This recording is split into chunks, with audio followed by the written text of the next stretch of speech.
Let's talk about all the books I've recently gotten. These are actually all the books I've gotten in the last 7 months. There's way more books than I expected. Like when I started picking them off the shelf, I was like, another one, and another one, and another one. Firstly, I got Outline by Rachel Cusk. This is a book I have seen quite a little bit about. I feel like there's a lot of people on BookTube and such that know what's going on with this book.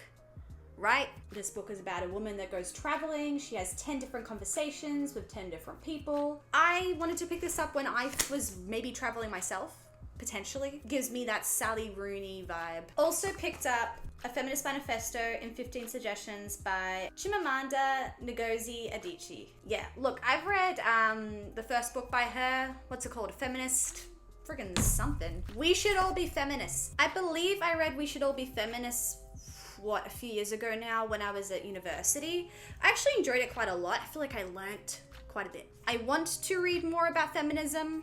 I want to read more about intersectional feminism. I really like this author a lot. I've read some of her fiction as well. It's only like 40 something pages, so it'll be like a one sitting type of read. I really shouldn't put that on the bottom of the pile, should I? That's not going to be a great foundation. Let's do the book I just finished reading, Clara and the Sun by Ishiguro. I didn't like it that much. I've read Remains of the Day and Never Let Me Go in the past. I really loved both of them, especially Never Let Me Go. And this just felt a little bit like a B grade Never Let Me Go. I just felt like if I want this story, I can read Never Let Me Go and it's better executed. Yeah, this is his new release, so I just wanted to give it a read, see how it goes.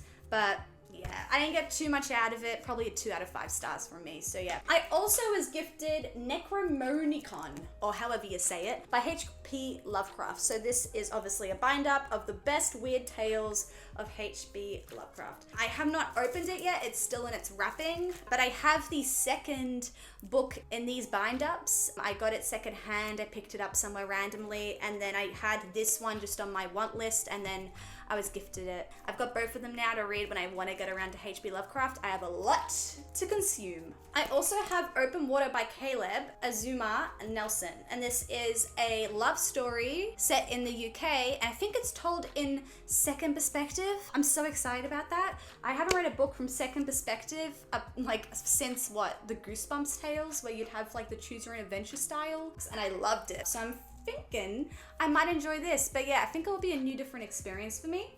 We'll see how we go. I also picked up Beautiful World, Where Are You by Sally Rooney. I have read this, I tabbed it, and I actually quite enjoyed it once again. Felt very similarly to it as I did most of her other books. It's always a 3 out of 5 from me for some reason. Like, it always hits me quite hard, especially Conversations with Friends. I think that actually might be a 4 if I gave it a reread. But I still did quite like this one a lot. Like, I just find a lot of the ideas in her works to be quite relatable for me. I find the writing style to be quite pleasant. Yeah, and there's a lot to discuss as well in this as well. Like, I can go talk to my friends about certain quotes and stuff, which I really enjoy. As always, new Murakami. I'm always picking up a new Murakami. He's my favorite author. This is Hard-Boiled Wonderland and the End of the World. The reason I recently got this one is I read A Wild Sheep's Chase and I actually quite liked it, but I didn't feel like it was mystical in the same way that a lot of his other books are, like Kafka and stuff. I just wanted a bit more magic.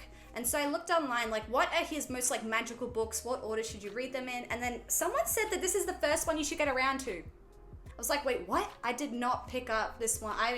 I've not been thinking about this book right now. I think I missed something, and it was this book. So I'm hoping I can enjoy it quite a lot. It sounds interesting. I love how it's set up, the size. I'm just loving everything about it. Like I do any Murakami, I'm always really, really pumped. I also just really want to get around to all these books because I eventually want to do a video on him. So I want to acquire all these books and have that collection. So yeah, always collecting Murakami. Also got a Margaret Atwood. I don't know if I've shown this in a previous video. Sorry if I have. So this is Alias Grace by Margaret Atwood.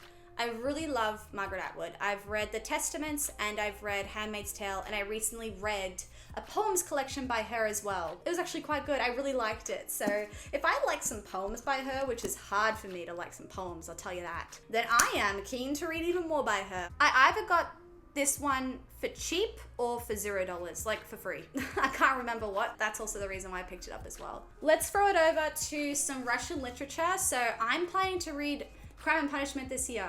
I want to vlog it. So I think that would be very, very fun. In the same vein as Crime and Punishment, I've also recently been gifted The Master and Margarita by Mikhail Bulgakov. I don't know what this is about. Manuscripts don't burn. I don't really know much about this. I've just heard many, many good things about it once again. A lot of Russian literature is always on my radar, like all the classics that I gotta get around to. So this is once again a really big, chunky boy. 300 pages only, 350, but the thing is it's actually quite a lot in each page. It's pretty wide. I really like the design of this book as well. I think it's really cute. So yeah, I'm hoping after Crime and Punishment, if I do enjoy the experience of reading that book, might read this one as well. Just trying to get through all the chunky ones, so they're at the bottom of this pile that I'm creating. So It's by Stephen King. I recently got this book given to me because someone didn't want it anymore, so I was like, you know what, I'll take it. I've heard horrible things about this. I've heard that it's long and it's and that there's like a very unneeded scene at the end of the book as well, which I would not be looking forward to at all. Overall, I do want to read it. As a horror fan, I need to read Stephen King. I still haven't read him. Still have not read a Stephen King book. I'm hoping it'll be The Shining that I pick up. Oh, but also, like, why not also show this at the same time? I also got this. So it's the Bachman books by Stephen King. At one point, Stephen King went under a pen name called Bachman, just to see if his books would sell the same or if it was just his name that was selling his books. And there was a book called Rage, which was actually quite contentious, quite controversial, which is in this binder, which I wanted to try and read and maybe just read all of them as well if I really get into King, you know what I mean? I just saw this at a book swap, $0, just picked it up, just, you know, ran off of it. So yeah, I got some Stephen King as well as The Shining, which I already have. So that is the Stephen King that I could be getting around to soon. Definitely feel like I'm gonna like him though. I have a feeling I will. Like House of Leaves, one of the only horror books I've ever read. Really, really, really liked it. Oh, it's stuck with me. The other book I'm reading right now is another horror. It's Mexican Gothic. I just picked it up and started reading it, so I'm hoping I like that one. I love horror as a genre for movies. It's my favorite movies genre. Just haven't read much books though in horror. Another really, really thick one. I'm just trying to get for all the thick ones. So Moby Dick or the Whale by Herman Melville. This is a classic if you've ever seen one. Oh God, this is a classic. Look at that eye. This has got perforated edges. Oh yeah. Once again, like Master Margarita, I love these editions, this sort of feel. It's so floppy and it's really thick. It's just so cool. 600 pages in here to read. Damn. But yeah, I've been looking for a really nice copy of this book that I've wanted to pick up. I've been searching around and I saw this copy. I just think the front cover is so nice. So excited to read it. I love how it looks on the inside. I love the font. I just love everything. Penguin Classics Deluxe Edition is what this is. This will be another book that when I eventually read, I would love to vlog. There's a lot of thicker books that I would love to just, to archive my experience with them. So, I hope one day to get around to this. I picked it up. It's on my physical to be read pile on my bookshelf, so it will be going around too. Okay, so Too Much Lip by Melissa Lukashenko.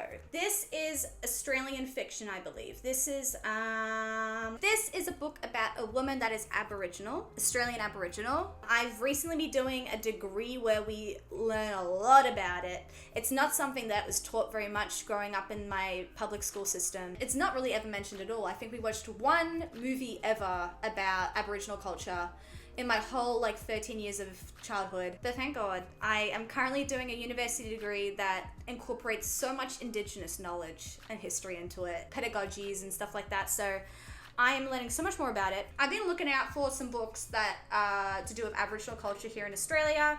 Too Much Lip is one that has gotten quite a bit of hype here, that was talked about quite a bit a few years ago, I imagine, when it came out. So I finally saw it at a secondhand bookstore and decided to pick it up. The other book I picked up from the secondhand bookstore along with Too Much Lip is The Dutch House by Anne Patchett.